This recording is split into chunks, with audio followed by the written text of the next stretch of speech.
Heart की जो मतलब ब्लड सप्लाई करेंगे, सबसे पहले आर्टीरियल सप्लाई है। आर्टीरियल में बेसिकली दो ही मेन हमारे पास आर्टरीज आती हैं, एक होती है लेफ्ट कोरोनरी आर्टरी और एक होती है राइट कोरोनरी आर्टरी।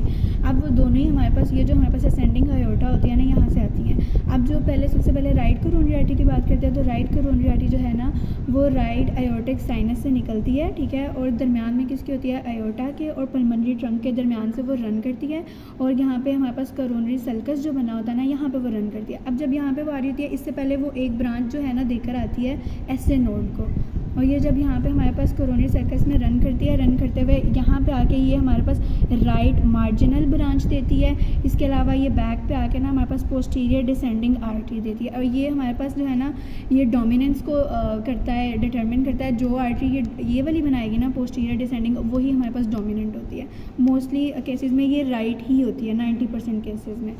इसके अलावा हमारे पास होगी left coronary artery. Left coronary artery जो होती है ना वो हमारे पास लेफ़्ट आयोटिक साइनस से निकलती है और पल्मोनरी ट्रंक और आयोटा के दरमियान में ही होती है, लेकिन निकलते साल इसकी बाइफर्केशन हो जाती है।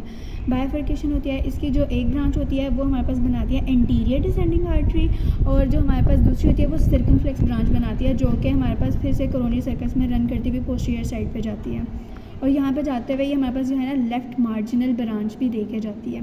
इसके अलावा यही मेन ब्रांचेज़ हैं, और ये जो हमारे पास एंटीरियर डिसेंडिंग है और जो पोस्टीरियर डिसेंडिंग है ये हमारे पास एनास्टोमोसिस भी करती हैं।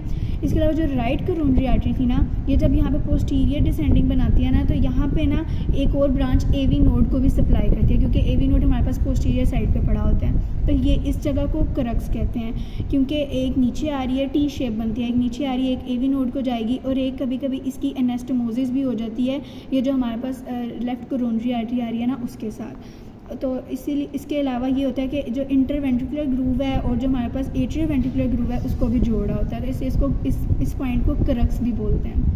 और इसके बाद वीनस सप्लाई है। वीनस सप्लाई में बेसिकली इसकी जो मेन वीनस सप्लाई है ना वो कोरोनरी साइनस है, जो कि पोस्टीरियर साइड पे है, यहाँ पे कोरोनरी सल्कस के अंदर, और इसकी जो डायरेक्ट ओपनिंग है ये हमारे पास होगी राइट एट्रियम के अंदर। और इसके आगे से जो ब्रांचेज़ हैं, एक होती है great cardiac vein, middle cardiac vein और स्मॉल कार्डियक वेन।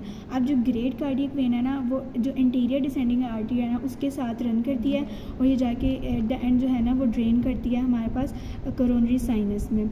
इसके अलावा मिडिल कार्डियक वेन है। Middle cardiac vein posterior descending artery के साथ रन करती है, और ये भी हमारे पास इवेंचुअली ड्रेन करती है कोरोनरी साइनस में। इसके अलावा स्मॉल कार्डियक वेन है, जो कि हमारे पास राइट मार्जिनल ब्रांच है ना, जो हमारे पास जो राइट कोरोनरी आर्टरी की जो राइट मार्जिनल ब्रांच है उसमें उसके साथ रन करती है, और ये भी ये पोस्टीरियर में होती हुई जाती, ये भी कोरोनरी साइनस में है, और at the end coronary sinus जो है वो राइट एट्रियम में ड्रेन कर जाता है। इसके अलावा ये ना हमारे पास ओब्लीक वेन मतलब ओब्लीक ब्रांचेस भी देती है, जो कि हमारे पास ये लेफ्ट एट्रियम में जा रही है। इसके अलावा हमारे पास ना ये जो कुछ ब्रांचेस नज़र आ रही हैं इनको हम इंटीरियर वेंट्रिकुलर ब्रांचेस कहते हैं, जो कि इंटीरियर वेंट्रिकुलर ब्रांचेस जो कि हमारे पास जो वेंट्रिकल है ना राइट वेंट्रिकल उससे वो उसको ड्रेन करती हैं, और ये डायरेक्टली राइट एट्रियम के अंदर इनकी ओपनिंग होती है। इसके अलावा हार्ट के जो चारों चैम्बर्स हैं उनमें थिबेशियन वेन्स भी होती हैं, जो कि सारे चैम्बर्स में जो होती हैं ना वो होती हैं।